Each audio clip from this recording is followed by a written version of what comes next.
Bismillah. Assalamualaikum warahmatullahi wabarakatuh. Bismillahirrahmanirrahim. Alhamdulillahirabbil alamin. Wa bihi nasta'inu ala umurid dunya waddin. Allahumma sholli ala sayyidina Muhammad wa ala ali sayyidina Muhammad. Amma ba'du. Bismillah teman-teman, mari kita lanjutkan, mari kita ngaji lagi. Malam hari ini tema yang akan kita bahas adalah tema berpikir kritis. Tema-tema semacam ini, termasuk tema yang 1 bulan ini kita bahas tentang bertanya, tentang berdialog, tentang berdebat. Ini tema-tema yang rasanya kita sudah merasa ngerti, sudah merasa tahu. Tetapi setelah kita telusuri, kita kaji, ternyata kita banyak belum tahu juga. Ini berarti selama ini kita hanya merasa saja. Merasa tahu, padahal sebenarnya belum tahu. Mungkin dalam banyak hal kita ini kondisinya seperti ini. Padahal menurut Imam Ghazali, di antara kategori hubungan antara manusia dan pengetahuan, ada manusia yang paling bahaya, yang harus kita tolak, yaitu orang yang merasa tahu padahal dia belum tahu.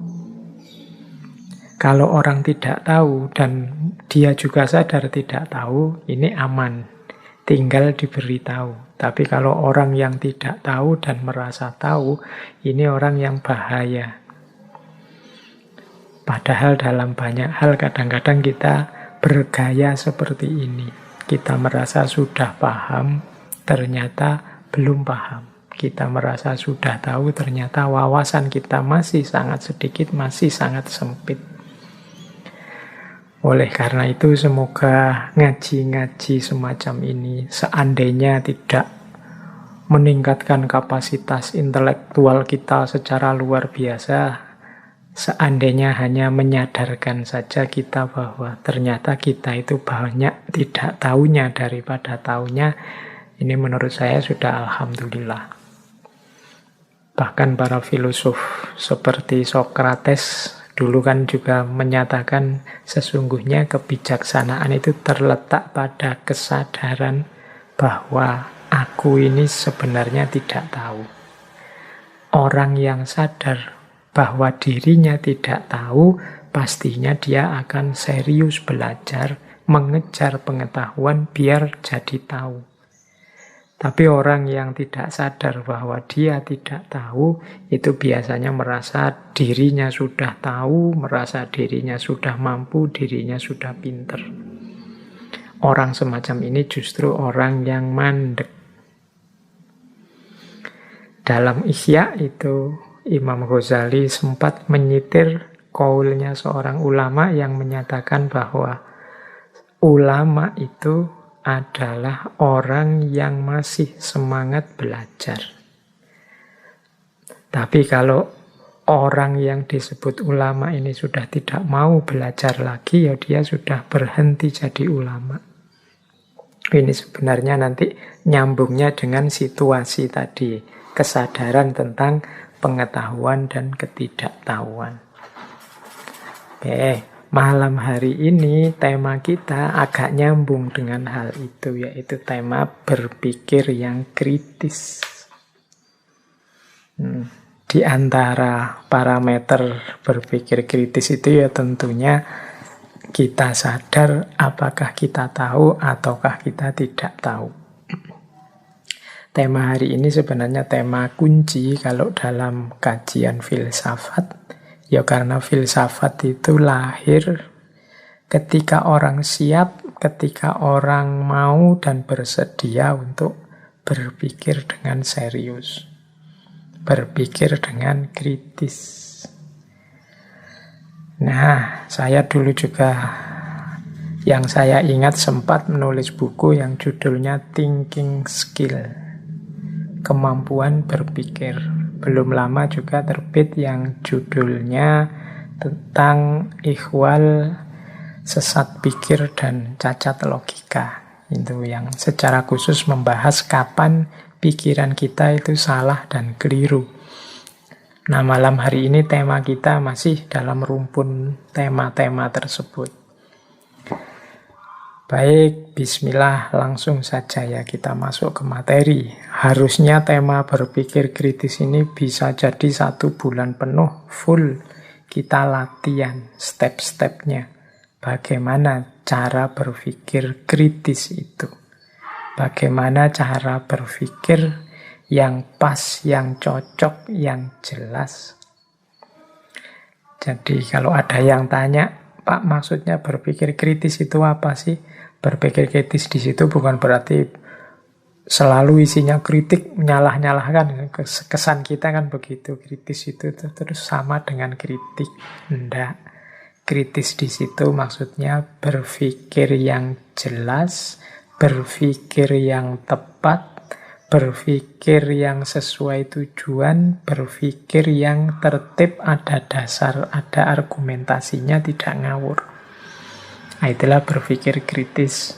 Mungkin boleh kalau mau diganti istilahnya berpikir yang serius atau berpikir yang mendalam, boleh.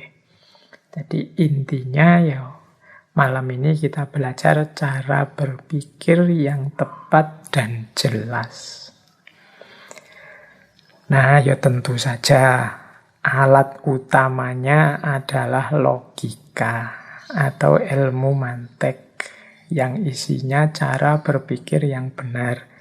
Cuma ya tidak mungkin saya mengkaji, menceramahkan logika malam hari ini. Malam hari ini kita membicarakan kerangka-kerangkanya saja. Bagaimana yang masuk kategori berpikir kritis itu. Nanti detail isinya ya mungkin bulan-bulan atau tahun yang akan datang kita angkat lagi 1 bulan penuh yang isinya bagaimana caranya berpikir kritis.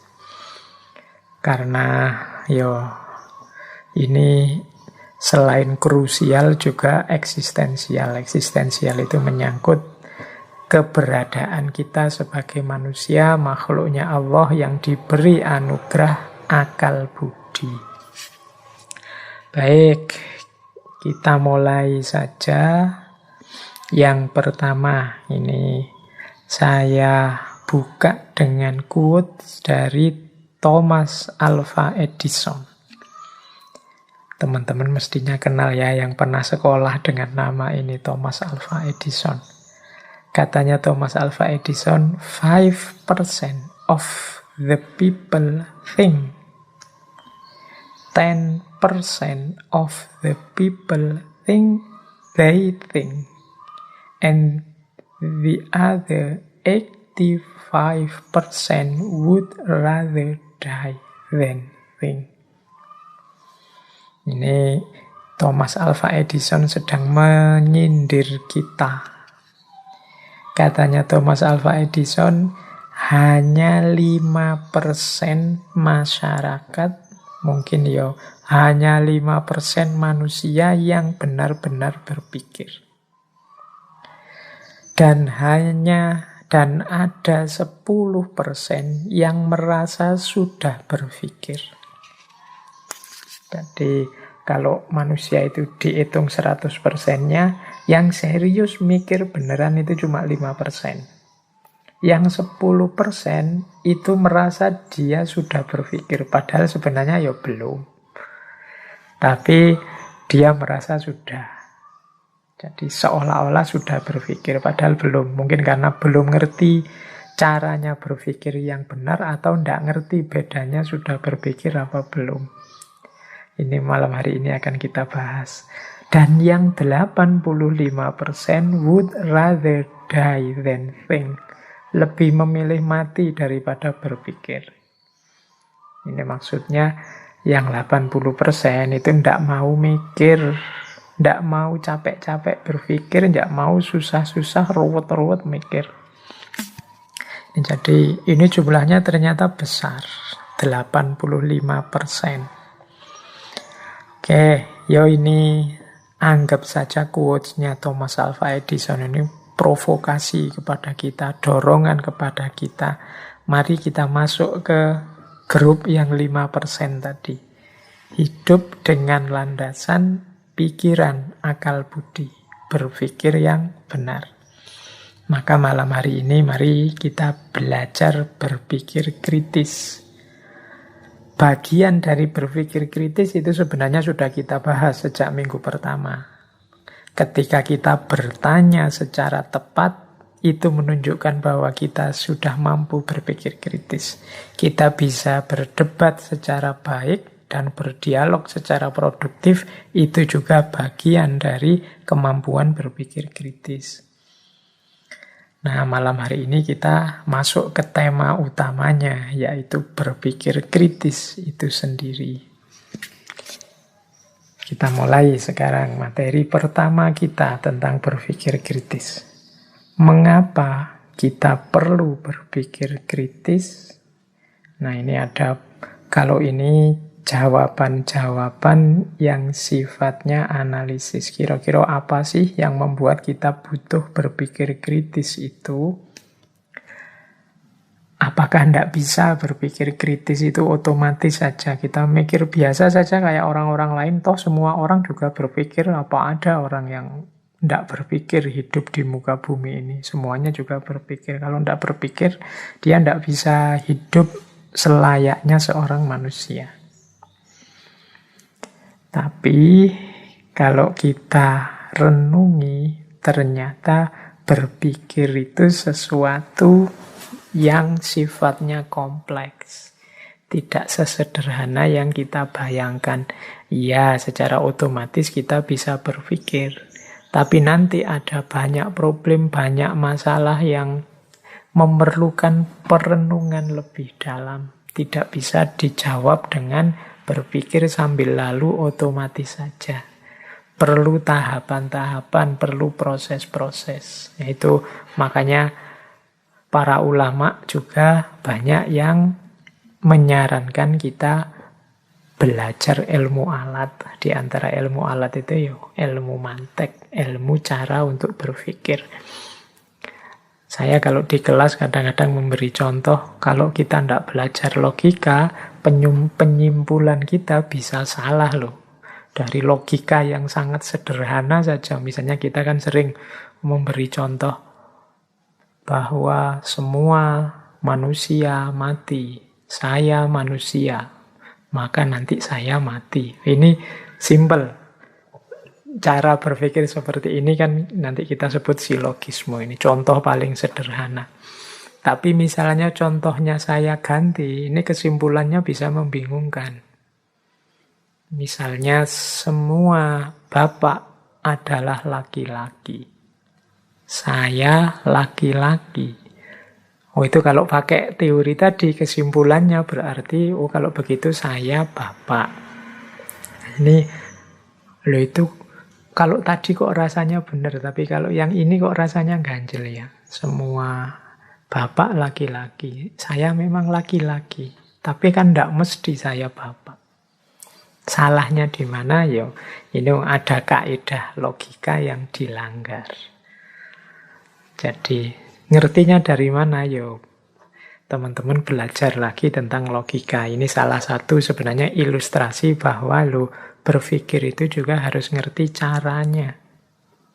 Ngerti jalannya. Oke, itulah antara lain gunanya berpikir kritis. Nah, di situ saya tulis ada beberapa alasan kalau mau dicari mengapa kita butuh berpikir kritis. Yang pertama, berpikir itu sifatnya eksistensial. Keberadaan kita sebagai manusia itu di antara kunci pencirinya dengan semua makhluk hidup yang lain adalah kemampuan berpikir. Para filosof zaman dulu mendefinisikan manusia itu sebagai binatang yang berpikir. Nah, ini berarti penciri utamanya manusia itu berpikir. Sehingga kalau manusia kehilangan kemampuan berpikirnya, dia berada dalam bahaya.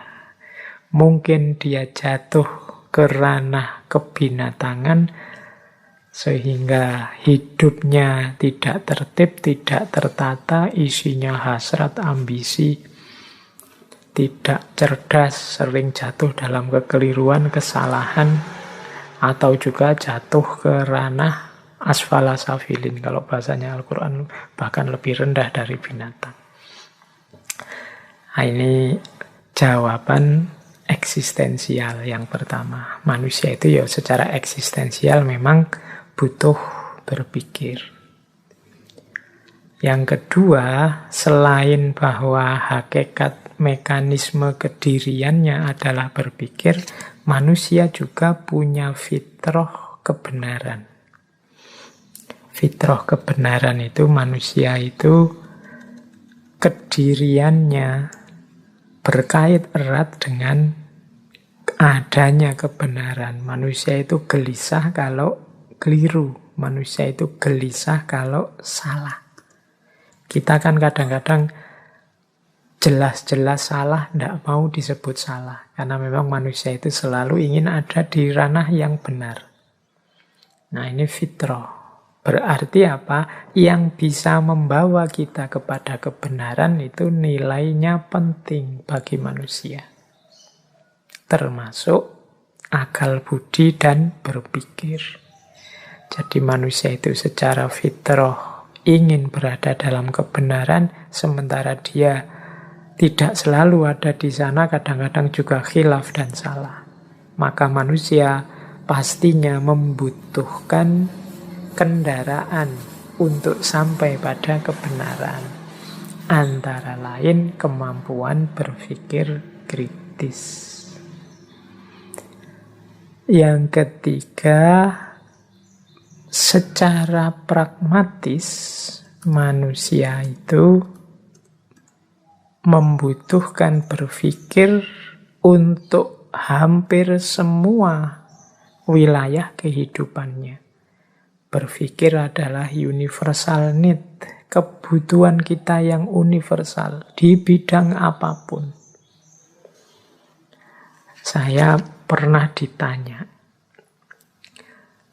Pak, kalau belajar filsafat itu nanti kerjanya di mana?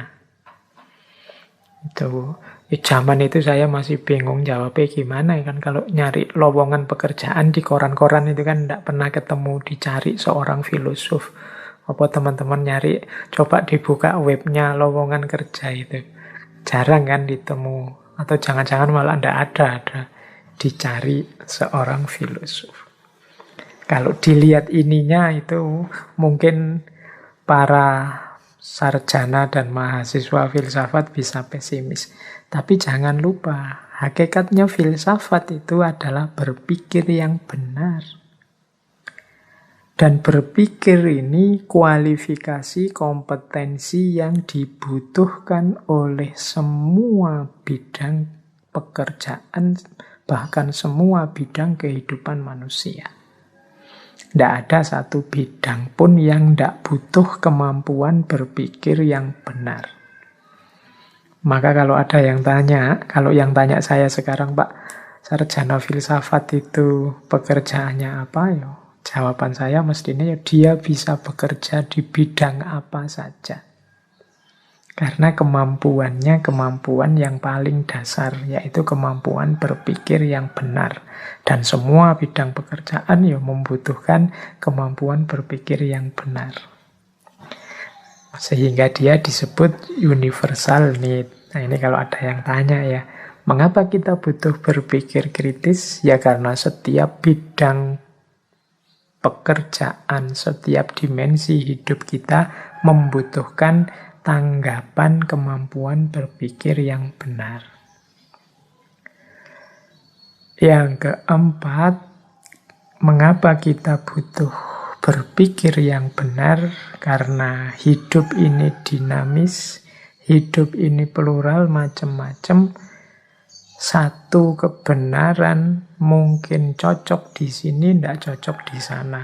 Cocok sekarang, tidak cocok untuk besok. Sehingga manusia tidak bisa berhenti di satu titik kebenaran. Dia butuh terus-menerus mengolah kebenaran itu agar senantiasa sesuai untuk hidupnya.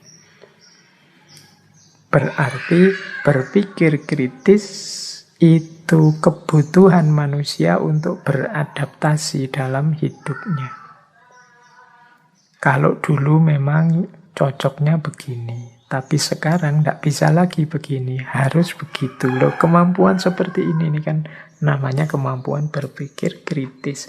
Kalau dulu yang seperti itu diperbolehkan, dianggap benar, tapi yang kalau sekarang tidak lagi, situasinya berubah. Kalau dulu kita rajin silaturahim, menemui saudara-saudara kita langsung ke rumahnya masing-masing, salaman, pelukan, cipika-cipiki, itu kelihatan menyenangkan, membahagiakan, indah. Sesuatu yang dianggap positif, benar. Tapi sekarang, zaman pandemi, ya kalau bisa tidak begitu lagi. Kalau kita nekat kemana-mana silaturahim, terus ketemu teman, salaman, cium tangan, cipika-cipiki, dan seterusnya, ya resikonya bisa dibubarkan polisi, bisa akhirnya kita kena corona. Situasinya berubah. Tanggapan berpikirnya juga harus berbeda. Ini namanya berpikir kritis. Itulah mengapa kita perlu berpikir kritis. Yang kelima, berpikir kritis itu berhubungan dengan kemampuan kita untuk berefleksi. Berefleksi itu merenungi kehidupan kita. Dan kemampuan refleksi nanti berkait dengan pengembangan diri. Bagaimana kita hidup semakin baik, semakin baik, semakin baik. Ini perlu kemampuan berpikir yang mendalam, yang serius. Jadi ternyata berpikir kritis itu penting. Sebenarnya mau ngomong ini saja. Saya yakin teman-teman juga sudah tahu kalau berpikir kritis itu penting. Tapi tetap saya sampaikan. Siapa tahu sudah tahu tadi hanya merasa sudah tahu. Padahal aslinya belum tahu. Kalau ditanya juga masih bingung. Baik, kita lanjutkan. Nah, sekarang karakter yang disebut kritis itu seperti apa sih? Nah, jadi kritis itu ketika seseorang mampu berpikir, kalau di situ saya tulis 6. Yang pertama logis, yang kedua objektif, yang ketiga independen, yang keempat komprehensif, yang kelima kreatif, yang keenam argumentatif. Jadi logis itu ya masuk akal, tidak tabrakan dengan prinsip-prinsip logika. Ini orang kritis. Kalau ada yang tidak logis, ya orang yang berpikir kritis akan bisa mendeteksi, oh ini tidak logis. Tadi malam katanya sakit parah, sekarang kok sudah jalan-jalan ke luar negeri dan seterusnya. Ini tidak logis. Pasti ada yang salah di situ. Oke, itu ciri pertama. Jadi ini kalau akal kita terlatih dengan berpikir logika, insya Allah kita bisa mendeteksi ada yang tidak logis. Meskipun mungkin harus diteliti dulu, tapi secara intuitif kita merasa ada yang tidak logis ini, ada yang keliru. Yang kedua, objektif.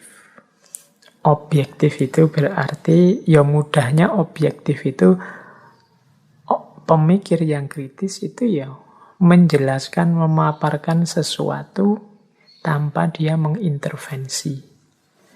Kalau orang yang menjelaskan mengintervensi nanti hasilnya subjektif. Tapi objektif itu ya A dibilang A, B dibilang B.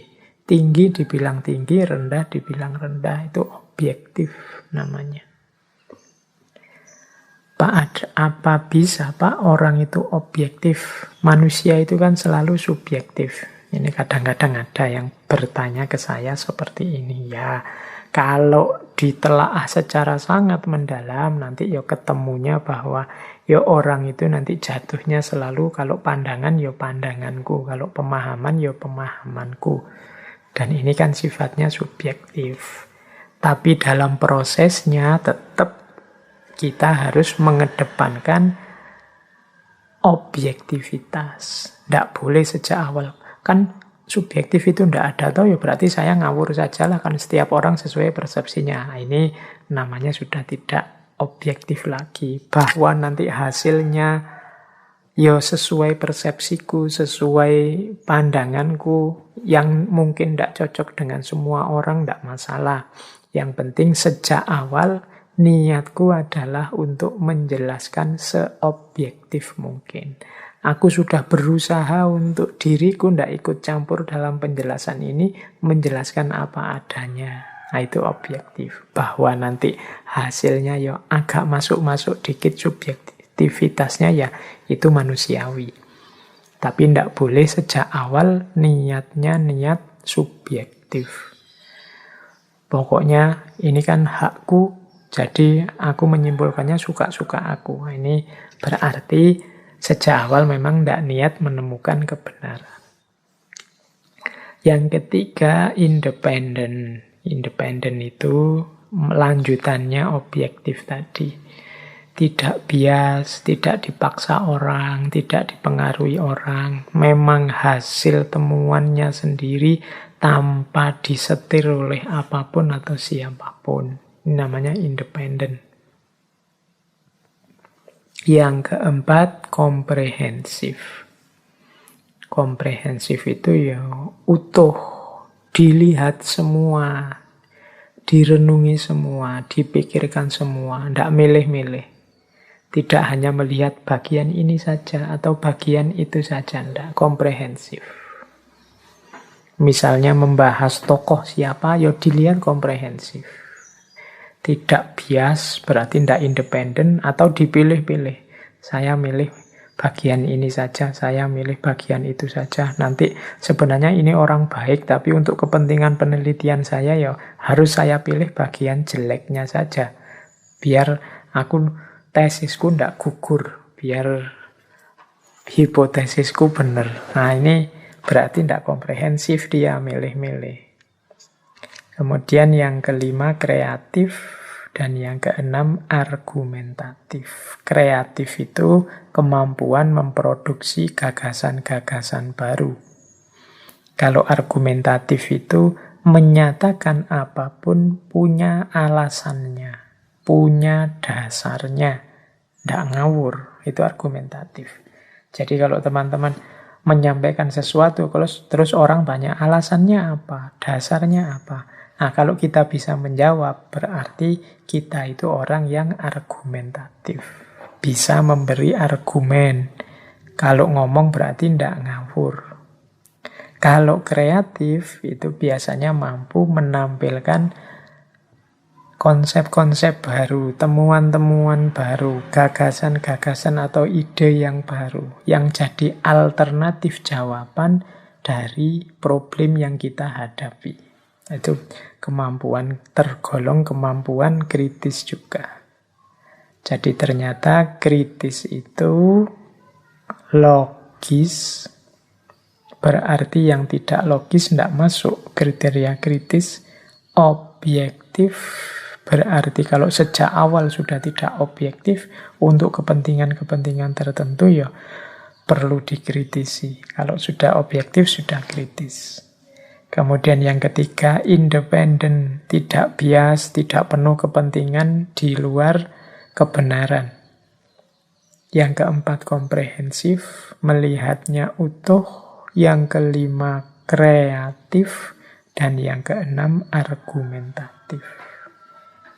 Jadi kalau teman-teman ingin membangun diri jadi sosok yang kritis, kalau mahasiswa ya mahasiswa yang kritis, kalau pegawai ya pegawai yang kritis, tampilkanlah diri kalian sebagai sosok yang logis, objektif, independen, komprehensif, kreatif, dan argumentatif.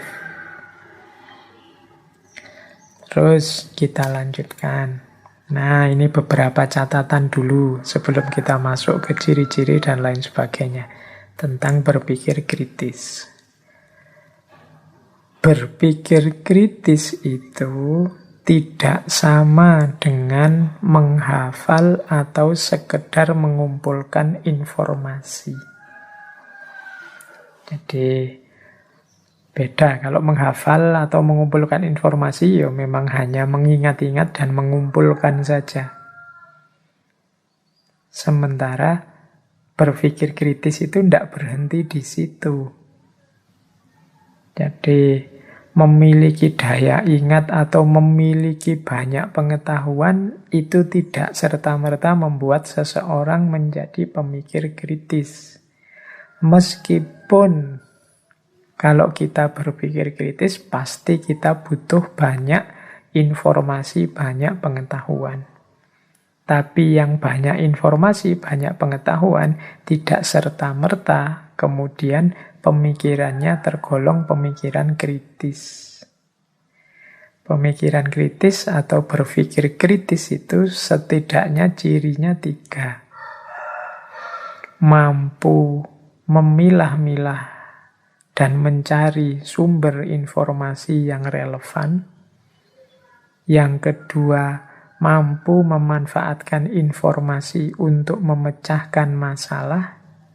Dan yang ketiga, mampu menarik kesimpulan dari serangkaian fenomena. Ini baru kritis. Berarti kritis itu ya iya, mengumpulkan informasi, tapi dia bisa milih mana informasi yang cocok, mana informasi yang tidak cocok. Mana informasi yang sesuai, mana yang tidak sesuai, mana yang dibutuhkan, mana yang tidak dibutuhkan. Nah, ini berarti sudah kritis, tapi kalau hanya sekedar pokoknya informasi apapun saya ingat-ingat, saya kumpulkan, saya hafal. Tidak jelek, tapi belum masuk kategori kritis. Dan ciri yang kedua, kritis itu berarti mampu memanfaatkan informasi untuk memecahkan masalah. Jadi informasi tadi yang sudah dipilih, yang cocok, yang relevan dengan masalah, kemudian digunakan untuk memecahkan masalah. Jadi kemampuan problem solving itu bagian dari kemampuan berpikir kritis. Dan yang ketiga, berpikir kritis itu menarik kesimpulan dari serangkaian fenomena. Jadi ada pengetahuan ini, pengetahuan ini, pengetahuan ini. Terus disimpulkan, oh berarti maksudnya itu sedang terjadi ini, toh ini kesimpulan. Makanya kalau hanya menghafal dan mengumpulkan, belum termasuk. Kadang-kadang apalagi mahasiswa itu, yang sering saya alami itu banyak teman-teman yang lebih aktif mengumpulkan informasi dan menghafal. Kemudian kalau pas diskusi di forum-forum itu aktif sekali bicara. Mengeluarkan apa yang selama ini dihafal. Nah, ini sebenarnya bukan salah sih, cuma hanya setengah dari langkah yang dibutuhkan. Jadi dia sebenarnya harus melanjutkan dengan berargumentasi, memilih data yang relevan, dan menarik kesimpulan. Jadi memilih data yang relevan itu berarti ya tidak semua data yang dia miliki dikeluarkan. Ini forumnya apa dulu, temanya apa dulu, penting atau tidak data yang mau saya sampaikan. Itu kan dia pinter milih data, tidak sekedar pokoknya hafalannya apa itu yang dikeluarkan. Kemudian yang kedua, mampu mengelola data untuk menyelesaikan masalah. Jadi tidak sekedar menurut teori ini bla bla bla bla, tokoh ini ngomong begini, terus titik, enggak. Tapi ditarik teori dan konsep ini untuk menyelesaikan masalah yang sekarang sedang dihadapi. Ya tentu saja dengan pola tadi, kesimpulan. Oh, kesimpulan saya berarti orang sholat di masjid itu sekarang harusnya begini. Nah, itu namanya berpikir kritis. Tidak sekedar menghafal dan mengumpulkan informasi. Awas keliru. Kadang-kadang kita ini kagum sekali dengan orang yang wah hafalan teorinya banyak luar biasa. Hafalannya tentang gagasan tokoh-tokoh membuat kita geleng-geleng kepala. Ya hafal itu memang mengagumkan, tapi dia baru setengah langkah untuk masuk ke ranah berpikir kritis. Untuk mendaya gunakan pemikiran kita plus informasi yang kita punya sebagai jalan untuk problem solving. Jadi yang pertama diingat-ingat ya, berpikir kritis berarti tidak cuma menghafal atau mengumpul informasi.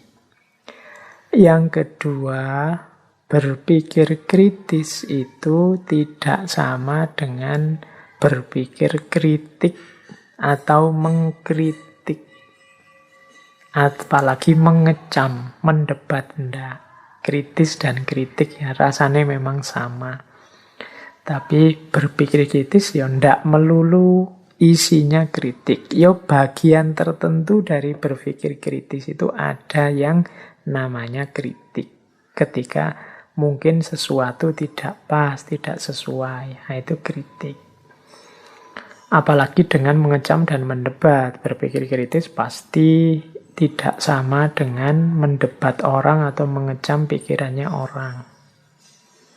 Jadi ini harus dibedakan antara kritis dan kritik, apalagi kritis dan mendebat, mengecam. Berpikir kritis itu ya yang depan tadi, bagaimana kita mengungkapkan gagasan secara argumentatif, kemudian mampu melakukan problem solving dengan gagasan kita, dan pas cocok gagasan kita itu dengan situasi yang terjadi. Nah, itu yang disebut berpikir kritis. Ya, sebagian dari berpikir kritis itu adalah mengkritik. Tapi tidak sama persis antara kritis dengan kritik. Ini catatan yang kedua. Oke. Nah, kita lanjutkan lagi. Apa bedanya pemikir kritis dan pemikir bukan kritis? Nah, ini sebenarnya ya jawabannya tadi sudah dijelaskan di bagian slide sebelumnya tadi, bahwa kalau pemikir kritis itu dia mampu mencari informasi yang relevan, kemudian memisahkannya dengan informasi yang tidak relevan. Yang kedua, dia mampu menggunakan informasi yang relevan tadi untuk menyelesaikan masalah, sehingga wawasan informasi yang relevan tadi tidak sekedar dihafalkan, diingat, tapi juga dijadikan jalan untuk problem solving. Itu kan tadi cirinya dua. Kalau yang tidak kritis berarti sebaliknya. Dia hanya pokoknya ada fakta, ada informasi, dikumpulkan semua. Semuanya dianggap sama pentingnya. Nah, ini namanya tidak kritis. Kalau teman-teman nanti mungkin nulis skripsi, tesis, atau disertasi, kemampuan mencari informasi yang relevan ini penting. Kalau kita tidak cerdas, tidak kritis mencari informasi, mungkin kita akan banyak keluar biaya, banyak keluar tenaga. Harusnya butuh data hanya 5, kita bisa mencari 10, 20. Karena kita tidak mampu menyeleksi sampai ketemu yang 5 tadi, akhirnya semua dikumpulkan saja. Nah, ini malah menyusahkan. Akhirnya kita keberatan dan nulisnya akhirnya lama. Karena kita tidak pintar mencari dan memisah mana informasi yang relevan dan tidak relevan. Ini menunjukkan kita kurang kritis. Cirinya yang bukan kritis yang kedua adalah tidak melihat, menangkap, atau mampu mengolah masalah inti. Ya karena dia hanya menghafalkan fakta, menghafalkan informasi, akhirnya tidak mampu mengelola persoalan, tidak mampu menyelesaikan masalah. Bisanya kan cuma reseptif menerima informasi, menerima wawasan dari yang lain.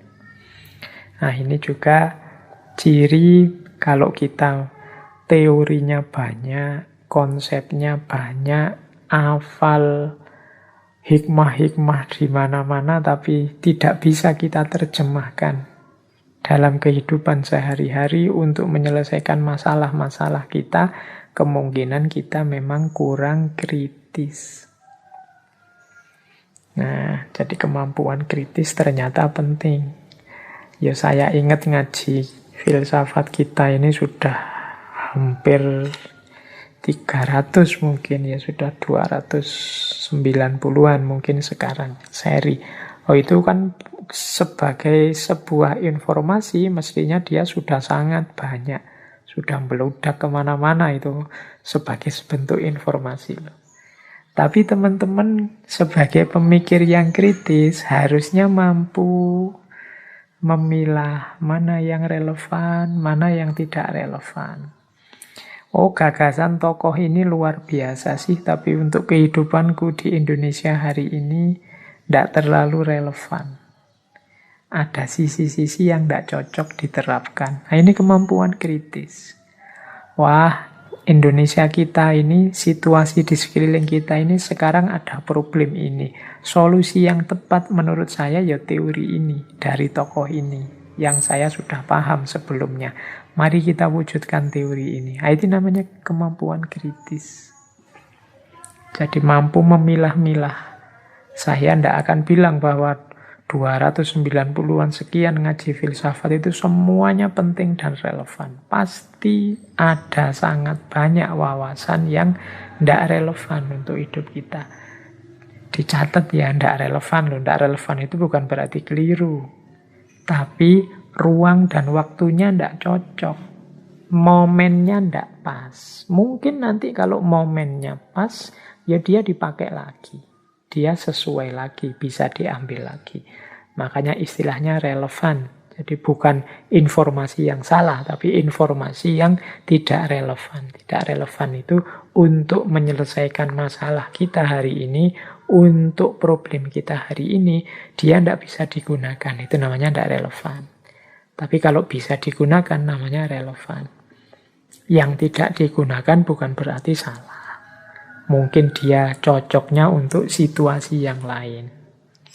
Jadi inilah bedanya pemikir kritis dan pemikir bukan kritis. Teman-teman boleh mengidolakan siapapun, teman-teman boleh mengikuti tokoh yang disukai siapapun, tapi semoga tetap kritis. Kritis itu tadi kemampuan memilih data yang relevan. Kok ada dari tokoh yang saya kagumi, Pak, ini beberapa gagasannya tidak relevan dalam hidup saya. Ya, diingat-ingat saja, tidak relevan itu bukan berarti salah. Tapi gagasan itu untuk situasimu hari ini, saat ini tidak cocok. Kan itu saja. Mungkin besok kalau situasinya berubah, dia cocok lagi, sesuai lagi. Oke, jadi itu ya bedanya kritis dan tidak kritis. Terus, sekarang kita masuk ke kompetensinya. Ini loh cirinya, kemampuan yang dimiliki orang-orang kritis. Makanya saya beri judul kompetensi kritis. Orang kritis itu orang yang bagaimana sih? Yang pertama, orang kritis itu orang yang mampu menggunakan fakta-fakta, data-data secara tepat dan jujur. Jadi ada data, ada informasi, ada fakta, ya dipakai pas dan jujur. Tepat itu ya konteksnya nyambung, relevan, dan jujur. Jujur itu apa adanya, dia tidak manipulasi, dia tidak mengubah-ubah untuk bisa sesuai dengan situasi hari ini. Nggak. Dia tidak mengubah-ubah. Ya memang faktanya pas. Kita memilih data yang relevan. Seperti dijelaskan tadi. Itu kompetensi kritis yang pertama. Kemudian orang kritis itu yang kedua mampu mengorganisasi pikiran dan mengungkapkannya dengan jelas, logis, dan masuk akal. Jadi, yo gampang-gampangannya pinter bernalar, pinter mengelola pikiran, dan pinter menyampaikannya. Kemudian yang ketiga, orang kritis itu mampu membedakan antara pikiran yang logis dan valid dengan pikiran yang tidak logis dan tidak valid. Jadi orang kritis itu bisa menilai, oh ini masuk akal, kalau itu tidak masuk akal. Nah itu berarti orang ini punya kemampuan kritis. Banyak orang yang tidak bisa menjudgment ini masuk akal, ini tidak masuk akal itu. Mungkin karena terhalangi oleh ambisinya, terhalangi oleh idolanya, terhalangi oleh apapun, sehingga dia tidak bisa membedakan ini logis atau tidak logis, ini masuk akal atau tidak masuk akal, ini valid atau tidak valid. Nah, kemampuan ini menunjukkan kita kritis, kalau mampu melakukan yang seperti itu. Kemudian yang kelima, mampu mengidentifikasi kecukupan data. Ya kalau ini orang yang kritis itu bisa menentukan ini datanya sudah cukup apa belum. Alasan yang mau saya sampaikan ini sudah memadai apa belum.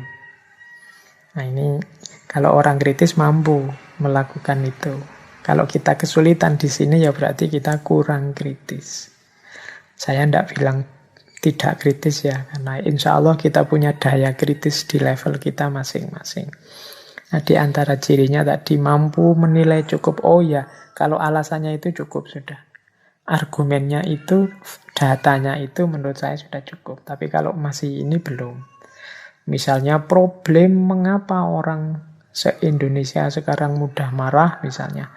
Terus datanya hanya dari grup WA teman-temanmu sendiri. Di grup WA saya itu isinya orang marah-marah terus hari ini. Nah, ya kalau datanya seluas grup WA yang maksimal paling isinya berapa orang, mungkin belum signifikan. Belum cukup untuk menyimpulkan sebagai dasar untuk orang Indonesia. Nah, oke, itu kompetensi kritis yang keempat. Yang kelima, mampu menyangkal argumen yang tidak relevan dan menyampaikan argumen yang relevan. Relevan dan tidak relevan saya jelaskan tadi ya. Sesuai dan tidak sesuai, cocok atau tidak cocok dengan situasi saat ini. Argumenmu luar biasa sih, masuk akal ya. Tapi untuk situasi sekarang tidak cocok, tidak sesuai. Hari ini orang sudah tidak percaya yang seperti itu lagi. Manusia hari ini tuh butuhnya apalah gitu ya kalau berargumen. Kalau tidak ada gambarnya mereka tidak percaya. Tidak ada videonya mereka tidak percaya. Jadi kalau kamu hanya kata-kata sekarang tidak dipercaya. Atau begini, kalau hari ini itu engkau dianggap benar kalau followermu ya minimal 1000 lah. Itu baru kamu dianggap punya power.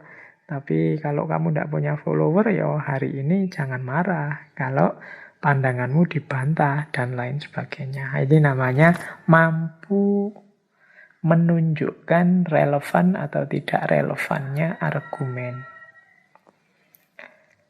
Kemudian kompetensi kritis juga adalah mampu mempertanyakan suatu pandangan dan mempertanyakan implikasi dari suatu pandangan. Mempertanyakan itu ya mungkin setara dengan menggugat. Cocok ndak itu? Kok kamu berpendapat begitu? Alasanmu apa? Wong menurut saya gagasanmu itu gagasan yang nanti hanya akan merusak kehidupan kita bersama. Nah, ini kemampuan mempertanyakan namanya. Kok kamu bisa posting seperti itu? Ini kan situasinya sudah keruh. Kalau kamu posting terus yang seperti itu, nanti tambah keruh, tambah panas. Apa kamu memang ingin kita ini meledak, saling serang, saling bunuh, dan lain sebagainya. Ini kemampuan mempertanyakan.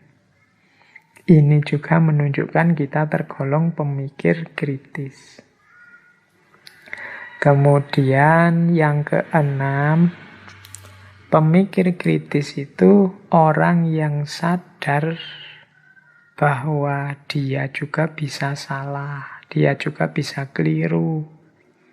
Dia sadar pemahamanku terbatas, dia sadar aku tidak selalu benar, aku tidak selalu cocok dan sesuai dalam berpikir. Nah, ini orang yang sadar semacam ini juga termasuk kompetensi kritis. Berarti kritis tidak sama dengan ngeyel. Tidak mau disalahkan. Merasa dirinya selalu benar. Pokoknya siapapun yang debat dengan saya harus kalah. Dalam pengalaman hidupku tidak pernah aku debat kok kalah. Itu aku selalu menang. Ini mungkin justru menunjukkan engkau tidak kritis. Karena kita ini manusia.